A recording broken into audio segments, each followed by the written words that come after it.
தமிழ் சினிமாவில் உச்ச நட்சத்திரமாக இருக்கும் நடிகர் விஜயின் கடைசி படம் ஜனநாயகன்.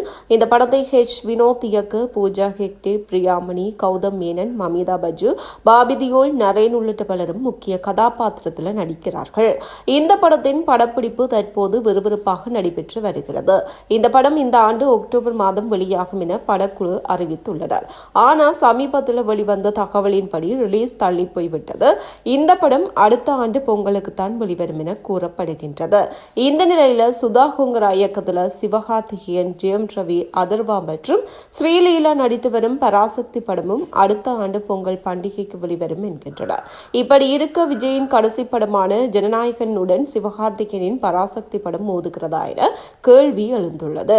ஆனால் இக்காரணத்தை கொண்டும் ஜனநாயகன் படத்துடன் நம் படம் வரக்கூடாது என்பதில் கவனமாக இருக்கிறாராம் சிவகார்த்திகேயன். இதனால ஜனநாயகன் படம் வெளிவருவதற்கு முன்பே பராசக்தி படத்தை வெளியிட திட்டமிட்டு வருவதாக சொல்லப்படுகின்றது. சிவகார்த்திகேயனின் இந்த அதிரடி முடிவின் காரணமாக ஜனநாயகன் படத்துடன் பராசக்தி வெளிவராது என்பது உறுதி செய்யப்பட்டிருக்கிறது.